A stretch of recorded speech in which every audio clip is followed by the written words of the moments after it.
Hello friends. आज हम chapter number 2 force and motion के मल्टीपल चॉइस क्वेश्चन का सॉल्यूशन करेंगे। इससे पहले वीडियो में हमने चैप्टर 1 यूनिट एंड डायमेंशन के मल्टीपल चॉइस क्वेश्चन का सॉल्यूशन किया था। ये वीडियो लेक्चर्स आपके HSBT एग्जामिनेशन के लिए बहुत इम्पोर्टेंट हैं। मैं आशा करता हूँ कि ये लेक्चर्स आपके लिए हेल्पफुल रहेंगे। तो let us start with our first question. Our first question is, vector quantities are those quantities which has option A is only magnitude, option B is only direction, option C is magnitude and direction, and option D is none of above. इस question में हमें vector quantities के बारे में पूछा गया है कि वेक्टर क्वांटिटीज कौन सी। बेसिकली हमारे पास जो क्वांटिटीज हैं वो टू टाइप की होती है। First one is scalar and second is vector. जो क्वांटिटीज हमारी स्केलर होती हैं उसमें सिर्फ क्या होता है, मैग्नीट्यूड। बट अगर हम वेक्टर क्वांटिटीज की बात करें, vector quantities has magnitude plus direction. तो इस क्वेश्चन के लिए जो राइट आंसर है वो क्या है, option number C. Vector quantities are those which has magnitude and direction both. तो answer C is the correct option. Now next question, which of the following is a scalar quantity. इससे पहले question में हमसे vector quantities के बारे में पूछा गया था, उनकी डेफिनेशन पूछी गई, पर यहाँ पे हमें डिफरेंट टाइप की क्वांटिटीज दी गई हैं, उसमें से हमने बताना है कि कौन सी क्वांटिटी क्या है, स्केलर। तो option A is velocity, option B is mass, option C is displacement and option D is all. यहाँ से हम इन क्वांटिटीज की जो हमें फिजिकल क्वांटिटीज दी गई हैं इनकी कैटेगरी को देख लेते हैं। जो हमारे पास वेलोसिटी है वो क्या है, एक वेक्टर क्वांटिटी। इसके जो वेक्टर क्वांटिटी इसमें हमारे पास मैग्नीट्यूड और डायरेक्शन दोनों। तो वेलोसिटी क्या है, स्केलर क्वांटिटी। इसी तरह से अगर हम डिस्प्लेसमेंट की बात करें, ये भी क्या है, वेक्टर क्वांटिटी। तो option A and option D ये दोनों इसके लिए क्या है, गलत है। अब अगर ये दोनों गलत हैं, हमारा ऑप्शन डी भी क्या है इसके लिए गलत है। तो हमारा जो करेक्ट आंसर है वो क्या है, option number B, that is mass. Mass is a scalar quantity. Mass is a scalar quantity. Highlight कर इस क्वेश्चन में आपसे स्केलर क्वांटिटी के बजाय वेक्टर क्वांटिटीज भी पूछा जा सकता है, तो उसके लिए आपके ऑप्शन क्या है, चेंज कर सकते हैं। नाउ नेक्स्ट क्वेश्चन,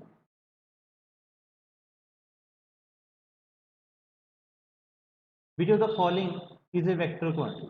अभी लास्ट क्वेश्चन में हमसे पूछा गया था कि जो क्वांटिटीज दी गई हैं उसमें से वेक्टर क्वांटिटी कौन सी। बस इसमें क्या है, हमें वेक्टर क्वांटिटीज के बारे में पूछा गया है। यहाँ पे ऑप्शन हमें दिए गए हैं velocity, acceleration, force and all above. ये हमें जो चार ऑप्शन यहाँ पे दिए गए हैं ये चारों क्या है, हमारी vector quantity. so option D is the correct, D is the correct. Now next question,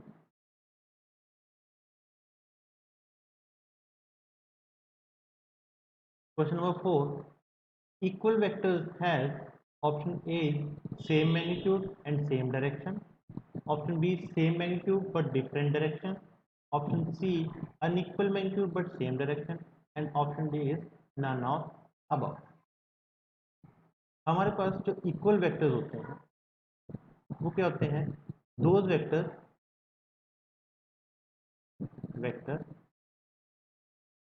which have same magnitude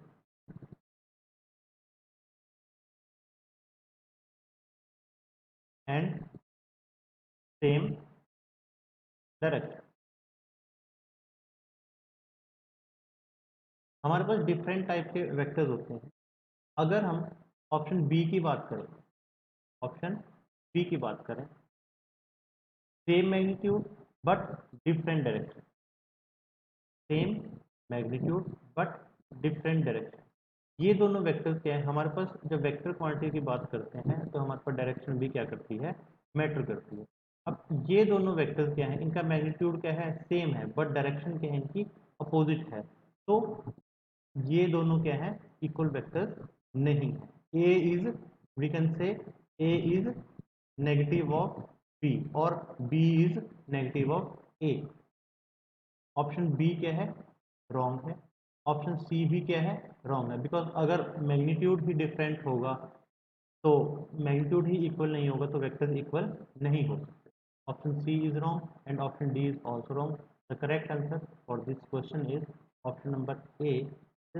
Vector quantities have same magnitude and same direction.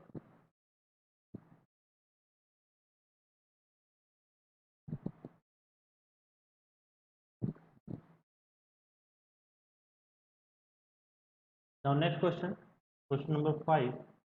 A vector divided by its magnitude is called zero vector, unit vector, collinear vector और null vector।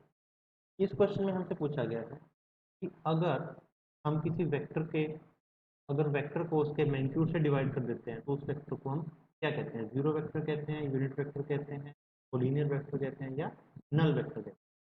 हमारे पास कोई भी vector है, उसके दो parts होते हैं, एक उसका मैग्नीट्यूड और दूसरा उसकी डायरेक्शन। ये इसका मैग्नीट्यूड है और ये क्या है, इस डायरेक्शन को बताता है, जिसे बोलते हैं हम यूनिट वेक्टर। तो अगर हम यूनिट वेक्टर की वैल्यू फाइंड आउट करते हैं तो वो हमारे पास क्या है, A vector divided by its magnitude. तो क्वेश्चन में हमसे पूछा गया है vector divided by its magnitude is called. तो इसके लिए हमारे पास जो करेक्ट आंसर है वो क्या है, option number B, that is unit vector. Unit vector, a vector divided by its magnitude is known as unit vector. कि यूनिट वेक्टर जो है हमें क्या बताता है, उस वेक्टर की डायरेक्शन के बारे में। यहाँ पे ऑप्शन नंबर ए और ऑप्शन नंबर डी जो है ये दोनों क्या हैं, सेम है। ये आपको कंफ्यूज करने के लिए दिया गया है। जीरो वेक्टर और नल वेक्टर, ये दो ऐसे वेक्टर्स हैं हैविंग जीरो मैग्नीट्यूड। अब मैग्नीट्यूड जीरो है तो डायरेक्शन क्या हो सकती है, आर्बिट्रेरी।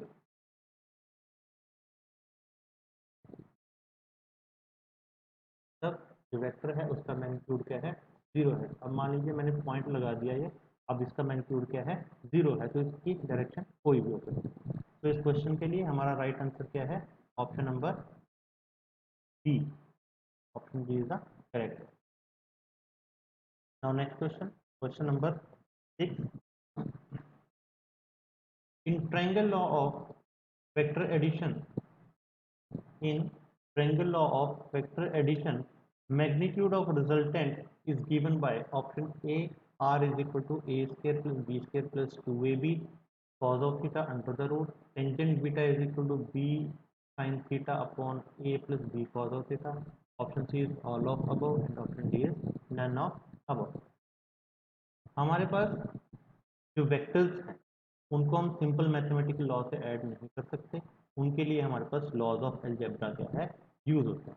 लॉज ऑफ अलजेब्रा का मतलब क्या है कि हमें जब उनको दो वेक्टर्स को हम क्या करेंगे, ऐड करेंगे, तो उनकी डायरेक्शन भी क्या है वहाँ पे मैटर करती है। अगर हमारे पास दो वेक्टर्स दिए गए हैं, ए वेक्टर और वेक्टर बी, ठीक है हमारा, तो और ये दोनों क्या है, एक एंगल थीटा के ऊपर क्या है, इंक्लाइन। तो इन वेक्टर्स को जोड़ने के लिए हमें क्या है, हम सिंपल लॉ से इनको नहीं जोड़ पाएंगे, इनको जोड़ने के लिए हमें क्या है, ट्रायंगल लॉ का यूज़ करना पड़ता है। तो जब हम इनका मैग्नीट्यूड फाइंड आउट करते हैं, तो इनका मैग्नीट्यूड फाइंड आउट करने के लिए हमें फॉर्मूला जो यूज़ करते हैं वो क्या आता है हमारे पास, R is equal to A square plus B square plus 2ab cos of theta under the root. जब भी वेक्टर्स क्या हैं, आप इस फॉर्मूला को, हमारा फॉर्मूला जो है A square plus B square plus 2ab cos of theta, इस फॉर्मूला की हेल्प से आप चाहे वेक्टर्स क्या हैं, लीनियर है, सेम डायरेक्शन में है, या क्या है, किसी एंगल के ऊपर किसी एंगल के ऊपर इंक्लाइंड है, इन दोनों के लिए क्या है, यूजफुल। अगर वेक्टर्स क्या है, सेम डायरेक्शन में है, लीनियर है, तो उनके बीच का एंगल क्या हो जाता है, जीरो। तो आप उसकी वैल्यू यहाँ पे जीरो डाल दीजिए, तब भी क्या होंगे इसके result, same. So option A is the correct. जो टेंजेंट बीटा है वो क्या है, डायरेक्शन फाइंड आउट करने के लिए यूज होता है, कि जो हमारे पास ये दो वेक्टर्स जो हमारे हैं, ये जो इनका रिजल्टेंट आएगा वो कौन सी डायरेक्शन, ये इनसे कितना अलाइन है, कितना। तो next question is the formula for scalar product of two vectors is, option A is A dot B is equal to A B cos of theta, A cross B is equal to A B sine of theta, N cat. Option C both and option D is none of above.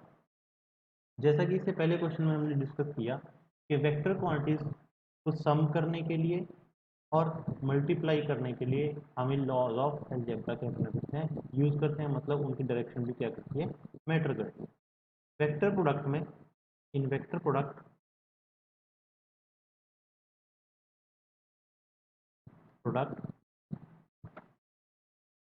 There are two rules, one is scalar product, sorry, there are two types of product in vector multiplication, one is scalar product and second is vector product।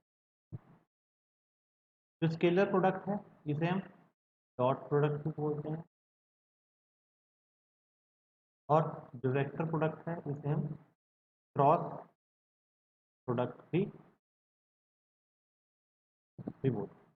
जो dot product है इसको note करने के लिए हम simply एक dot का use करते हैं, और जो क्रॉस प्रोडक्ट है तो के लिए हम क्रॉस का यूज़ करते हैं। तो जो स्केलर प्रोडक्ट है उसको हम स्केलर क्यों कहते हैं, बिकॉज कोई भी वेक्टर है हमारे पास, ए वेक्टर है मान, इसको रिप्रेजेंट करने के लिए जैसा कि हमने बात किया था, उसका मैग्नीट्यूड भी होगा और उसकी क्या होगी, डायरेक्शन भी होगा। तो हम इसके साथ क्या है, यूनिट वेक्टर्स यूज करते हैं, a1i a2j प्लस a3k। जो a1 a2 a3 है ये क्या है, मैग्नीट्यूड है, और आई जे क्या बोल सकते हैं, इसके डायरेक्शन के बारे में। और अगर हम इस तरह से बात करते हैं बी वेक्टर की, तो क्या होगा, ये b1i b2j प्लस b3k। जब भी हमने क्या है, स्केलर प्रोडक्ट या डॉट प्रोडक्ट की बात करनी है, वहाँ पे हमें ध्यान रखना है I dot I one, J dot K one, K dot K one, और I dot J equal to zero, J dot K equal to zero, K dot I is equal to zero. मतलब अगर हम इस दोनों product करेंगे तो हमारे पास क्या आ जाएगा, ए वन बी वन, इसके प्रोडक्ट करेंगे ए टू बी टू, और अगर इसकी प्रोडक्ट करेंगे तो हमारे पास आएगा ए थ्री बी। और इस मतलब सेल्फ के साथ प्रोडक्ट की अगर ये एग्जिस्ट करती है, अगर हम क्रॉस प्रोडक्ट करेंगे तो जैसे अगर हम बात करें ए ए वन बी टू, तो हमारे पास यहाँ पे आ जाएगा आई डॉट जे, जिसकी वजह से ये क्या हो जाएगा, ज़ीरो। तो जब भी हम क्या करते हैं स्केलर प्रोडक्ट की बात करते हैं, स्केलर प्रोडक्ट ये हमारा डायरेक्ट अगर न्यूमेरिकल सॉल्व करना हो तो उसके लिए हमारा फॉर्मूला यूज होता है। बट स्केलर प्रोडक्ट को लिखने का जो फॉर्मूला हमारे पास है वो a dot B is equal to A B cos of b. तो इसके लिए हमारे पास करेक्ट आंसर ए बी। जो क्रॉस प्रोडक्ट है उसको सॉल्व करने के लिए हम मैट्रिसेस का यूज करते हैं। के लिए हम क्या करते हैं, मैट्रिसेस का यूज करते हैं, उसको हम सिंपली मल्टीप्लाई नहीं करते। क्वेश्चन के लिए हमारा right answer is equal to A B cos of theta. Now next question, the time rate of change of displacement is called. Time rate of change of displacement का मतलब क्या है कि डिस्प्लेसमेंट क्या है टाइम के साथ चेंज हो रही है। अब हमारे पास जब वेक्टर्स की बात करते हैं तो हमारे पास क्वांटिटीज क्या आती हैं, अलग अलग हो जाती हैं, जैसे डिस्प्लेसमेंट एंड डिस्टेंस। डिस्प्लेसमेंट क्या एक वेक्टर क्वांटिटी है और डिस्टेंस क्या है स्केलर। तो अगर हमें डिस्टेंस अपॉन टाइम दिया जाता है तो उसे बोलते हैं स्पीड,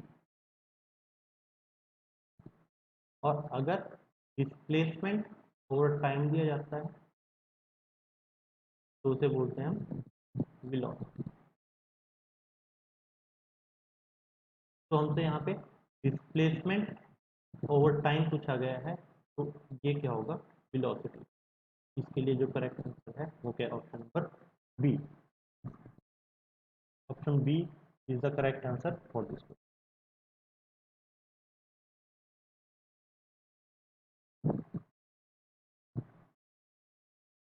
इस क्वेश्चन में कंफ्यूज करने के लिए आपको स्पीड भी दिया गया है। आप अगर एक गलती से कोई स्पीड लगा दे वो आंसर क्या होगा, गलत होगा, बिकॉज डिस्टेंस अपॉन टाइम क्या होता है, स्पीड होता है। बट हमसे यहाँ पे क्या पूछा गया है, डिस्प्लेसमेंट अपॉन टाइम पूछा। Now next question, what is the maximum possible number of component of A vector can have. कोई भी एक वेक्टर है, हम वेक्टर में रेजोल्यूशन ऑफ वेक्टर पढ़ते हैं कि अगर हमारे पास कोई वेक्टर दिया गया है उसको कितने कंपोनेंट में क्या कर सकते हैं, रिजॉल्व कर सकते हैं।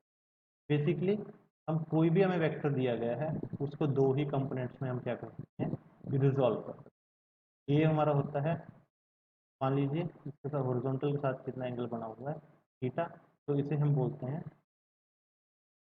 हॉरिजॉन्टल कंपोनेंट और इसे बोलते हैं वर्टिकल कंपोनेंट।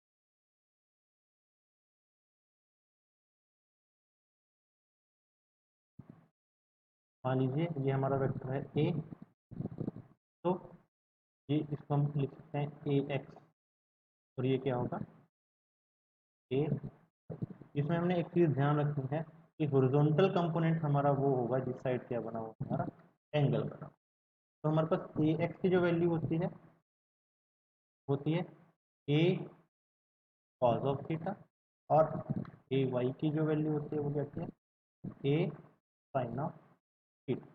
अब इन दोनों इक्वेशंस को जब हम स्केयरिंग और एडिंग करके, स्केयरिंग करने के बाद ऐड करते हैं तो हमारे पास क्या आता है, A X square is equal to A square cos square theta and a y square is equal to square। दोनों को ऐड कर दीजिए, हमारे पास आ जाएगा A X square plus A square is A square cos square theta plus square sin square। यहाँ से हमारे पास ए स्केयर कॉमन आ जाएगा तो क्या बचेगा, A square cos square theta plus sin square theta is equal to 1।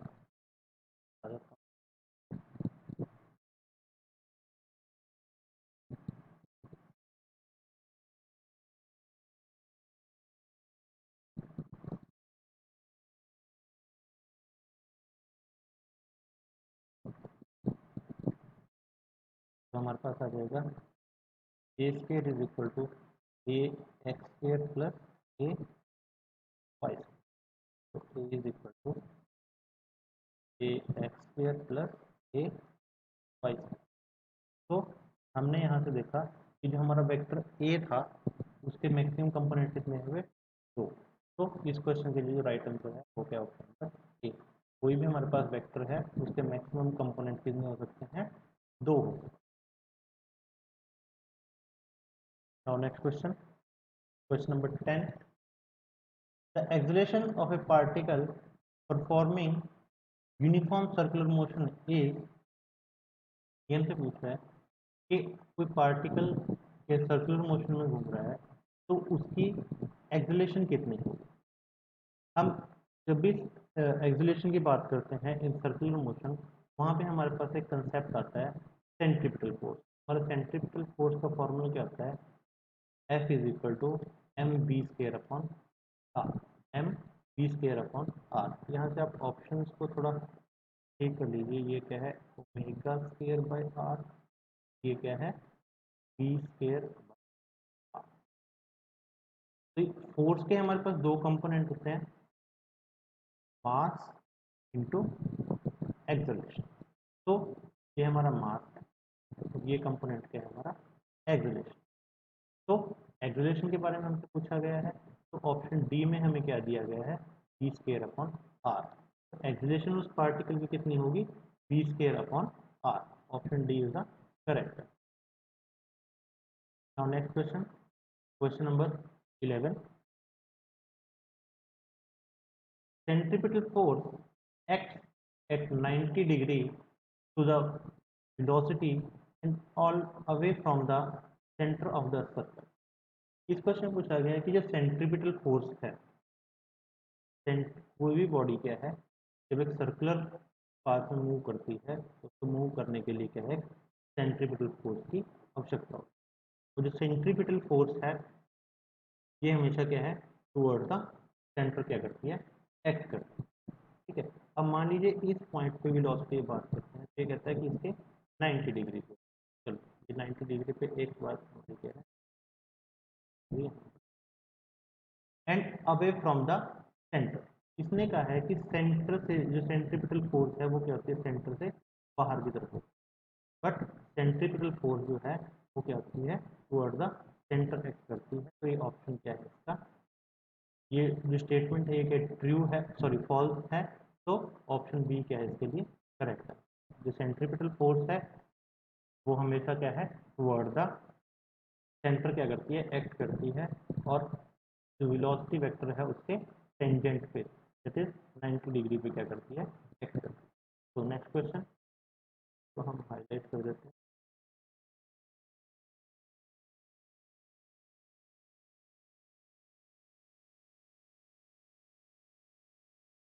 Next question, question number 12।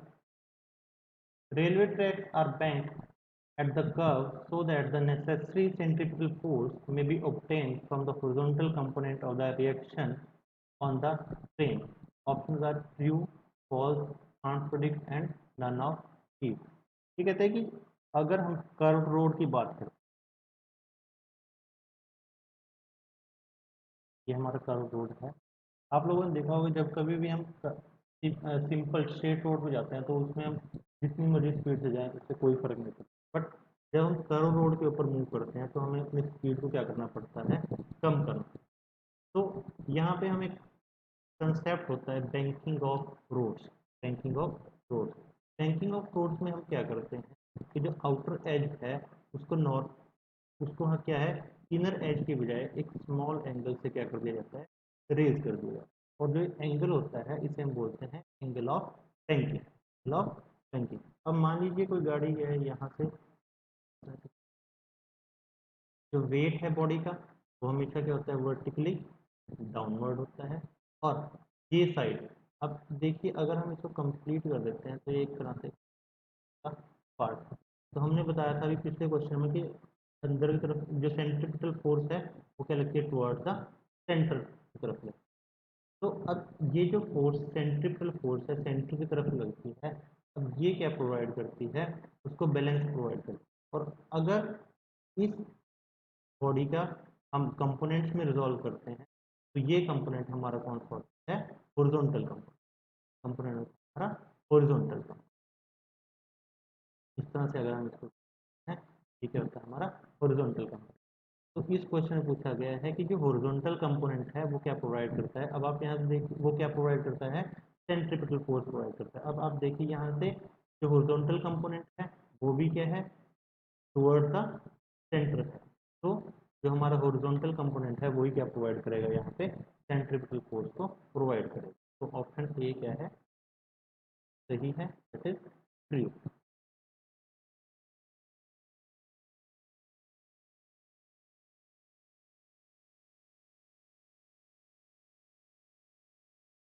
इसके components मान लीजिए अगर हम इसकी बात करें, जो हमने वेट यहाँ पे बनाया है, इसको अगर हम दो रेक्टेंगुलर कंपोनेंट्स में रिजॉल्व करते हैं तो हमारे पास इसके कंपोनेंट्स आ जाते हैं एम जी साइन थीटा और M G cos of theta.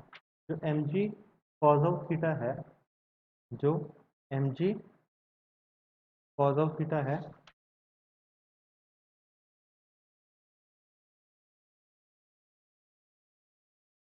वो क्या होगा, इसका वर्टिकल कंपोनेंट है। ये क्या है, M G sine of theta. तो next question, which of the following is called a fictitious force? Option A is gravitational force, option B is frictional force, option C is centrifugal force and option D is centripetal force। अभी previous question में हमने देखा कि किसी body को circular path में move करने के लिए एक फोर्स रिक्वायर्ड होती है जिसे बोलते हैं centripetal force, which act towards the centre, which act towards the centre. तो ये ऑप्शन तो सेंट्रिपिटल फोर्स तो एक फैक्टिशियस फोर्स नहीं है, ठीक है। वो ये तो हमें क्या है, सर्कुलर मोशन में मूव करने के लिए जरूरी होती है। ग्रेविटेशनल फोर्स ये भी फैक्टिशियस फोर्स नहीं है, बिकॉज अर्थ के ऊपर एग्जिस्ट करने के लिए, अर्थ के ऊपर रहने के लिए हमें क्या है, ग्रेविटेशनल फोर्स की जरूरत होती है।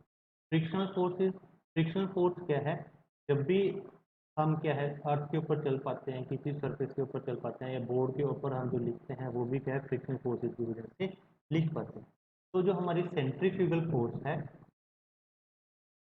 वो क्या होती है, fictitious फोर्स, जिसको हम एज्यूम करते हैं, जो क्या है सेंट्रीपिटल फोर्स के अपोजिट डायरेक्शन में क्या करती है, एक्ट करती है। मतलब सेंटर से आउटवर्ड डायरेक्शन में एक्ट करती है।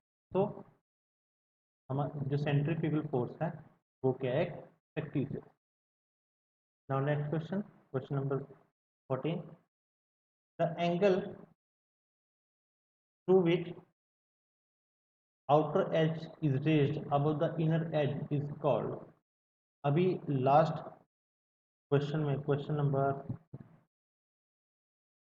12 में हमने डिस्कस किया था कि जब भी कर्व रोड के ऊपर हम मूव करते हैं तो क्या है, रोड के आउटर एज को क्या कर दिया जाता है, रेज कर दिया जाता है bye angle theta two provide the necessary centrifugal. और इस एंगल को हम बोलते हैं angle of banking.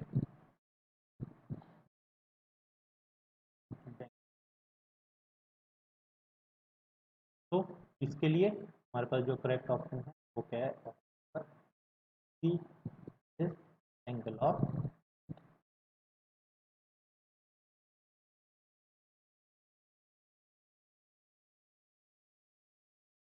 Now next question, question number 15, stone is tied with a thread and is rotated in horizontal circle.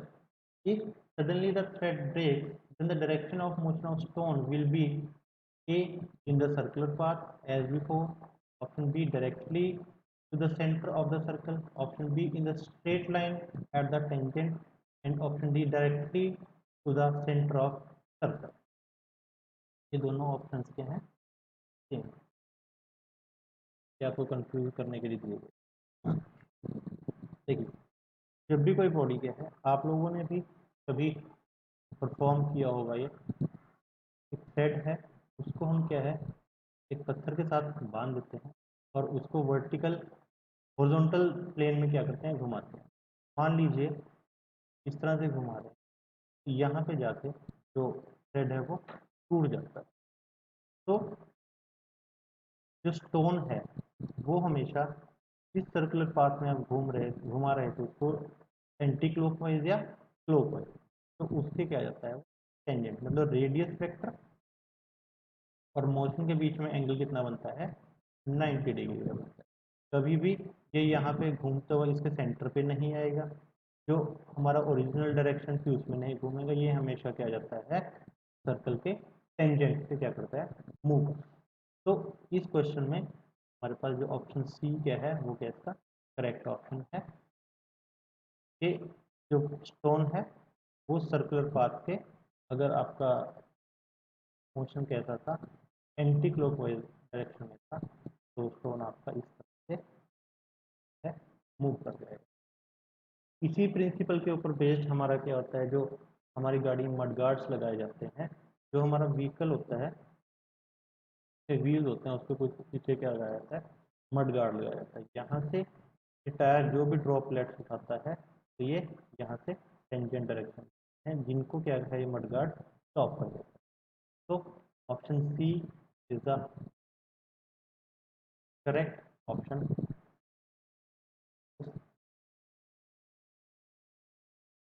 Now next question, question number 16. A force which acts for a small time and also varies with time is called.